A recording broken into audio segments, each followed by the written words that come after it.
ताजमहल का इतिहास ताजमहल भारत ही नहीं बल्कि संपूर्ण विश्व की सबसे प्रसिद्ध ऐतिहासिक और स्थापत्य धरोहरों में से एक है। यह प्रेम, समर्पण, त्याग और कला का अद्भुत प्रतीक माना जाता है। सफेद संगमरमर से निर्मित यह भव्य स्मारक आज भी लाखों लोगों को अपनी ओर आकर्षित करता है। ताजमहल का नाम लेते ही प्रेम की अमर कहानी, मुगल स्थापत्य कला की श्रेष्ठता और भारत की सांस्कृतिक विरासत का चित्र मन में उभर आता है। ताजमहल का निर्माण और ऐतिहासिक पृष्ठभूमि। ताजमहल का निर्माण 17वीं शताब्दी में मुगल साम्राज्य के 5वें सम्राट शाहजहां द्वारा कराया गया था। शाहजहां का वास्तविक नाम शहाबुद्दीन मोहम्मद खुर्रम था। वे मुगल वंश के सबसे शक्तिशाली और कला प्रेमी शासकों में गिने जाते हैं। शाहजहां की पत्नी मुमताज महल, जिनका असली नाम अर्जुमंद बानो बेगम था, से उन्हें अत्यंत प्रेम था। मुमताज महल की मृत्यु 1631 ईस्वी में दक्कन के अभियान के दौरान हुई। कहा जाता है कि उनकी मृत्यु प्रसव के समय हुई थी। इस घटना ने शाहजहां को गहरे शोक में डाल दिया। उन्होंने अपनी प्रिय पत्नी की स्मृति में ऐसा मकबरा बनवाने का निश्चय किया जो प्रेम की अमर मिसाल बन जाए। ताजमहल का निर्माण कार्य। ताजमहल का निर्माण कार्य 1632 ईस्वी में आरंभ हुआ और लगभग 1653 ईस्वी में पूर्ण हुआ। इसे बनाने में करीब 20 से 22 वर्ष लगे।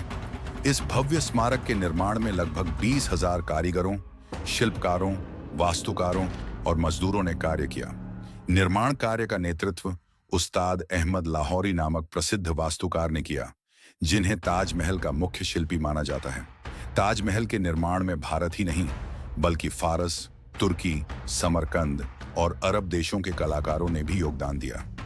स्थान का चयन। ताजमहल का निर्माण उत्तर प्रदेश के आगरा शहर में यमुना नदी के किनारे किया गया।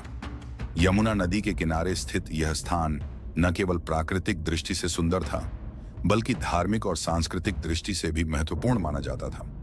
नदी के किनारे होने के कारण ताजमहल की नींव को मजबूत बनाने के लिए विशेष तकनीकों का प्रयोग किया गया। ताजमहल की स्थापत्य कला। ताजमहल मुगल स्थापत्य कला का सर्वोच्च उदाहरण है, जिसमें भारतीय, फारसी, इस्लामी और तुर्की स्थापत्य शैलियों का अद्भुत समन्वय देखने को मिलता है। मुख्य मकबरा एक ऊंचे चबूतरे पर बना है, जिसके चारों कोनों पर 4 मीनारें स्थित हैं। इन मीनारों को हल्का सा बाहर की ओर झुकाकर बनाया गया है ताकि भूकंप या किसी आपदा की स्थिति में वे मुख्य मकबरे पर न गिरें। ताजमहल का विशाल गुंबद इसकी पहचान है। यह गुंबद लगभग 73 मीटर ऊंचा है और इसके ऊपर कलश लगा हुआ है। गुंबद के चारों ओर 4 छोटे गुंबद भी बनाए गए हैं, जो इसकी सुंदरता को और बढ़ाते हैं। संगमरमर और बहुमूल्य पत्थर। ताजमहल के निर्माण में उपयोग किया गया सफेद संगमरमर राजस्थान के मकराना से मंगवाया गया था। इसके अतिरिक्त इसमें जेड, जैस्पर, नीलम, फिरोजा, मूंगा, गोमेद और माणिक जैसे बहुमूल्य रत्नों का प्रयोग किया गया। इन पत्थरों को संगमरमर में जड़ने की कला को पिएत्रा ड्यूरा कहा जाता है। इस कला के माध्यम से फूल पत्तियों और ज्यामितीय आकृतियों की सुंदर नक्काशी की गई है। कुरान की आयतें और सजावट। ताजमहल की दीवारों पर काले संगमरमर से कुरान की आयतें जड़ी गई हैं। यह लेखन इतनी कुशलता से किया गया है कि नीचे से देखने पर सभी अक्षर समान आकार के प्रतीत होते हैं। वास्तव में ऊंचाई के अनुसार अक्षरों का आकार बड़ा किया गया है, जिससे दृष्टि भ्रम उत्पन्न होता है। भीतर की दीवारों पर की गई जालियों की नक्काशी अत्यंत सूक्ष्म और आकर्षक है। ये जालियां संगमरमर के एक ही पत्थर से तराशी गई हैं। मुमताज महल और शाहजहां की समाधि।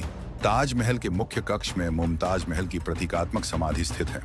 वास्तविक कब्र नीचे तहखाने में है।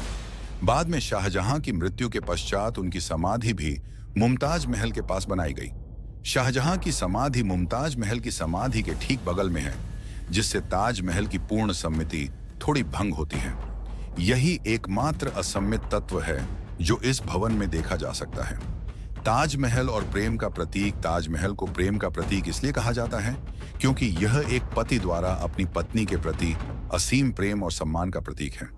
यह स्मारक दर्शाता है कि सच्चा प्रेम समय, मृत्यु और सत्ता से भी परे होता है।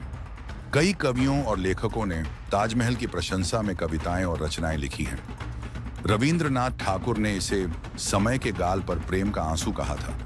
शाहजहां का अंतिम जीवन। अपने जीवन के अंतिम वर्षों में शाहजहां को उनके पुत्र औरंगजेब ने आगरा के किले में कैद कर दिया।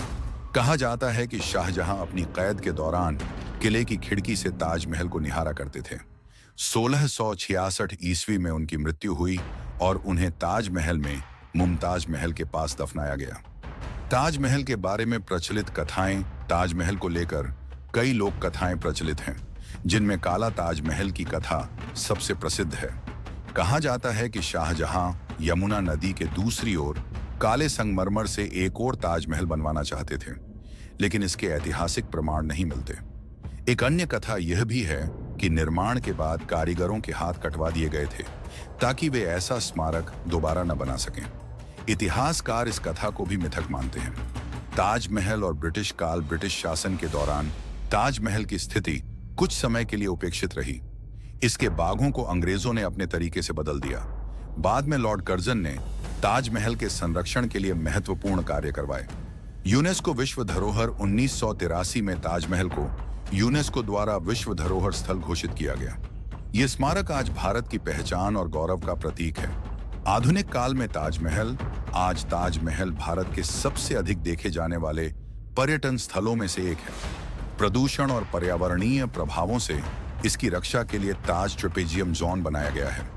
समय समय पर इसके संरक्षण और सफाई के लिए विशेष अभियान चलाए जाते हैं। निष्कर्ष, ताजमहल केवल एक इमारत नहीं, बल्कि भावनाओं, कला, इतिहास और प्रेम की अमर गाथा है।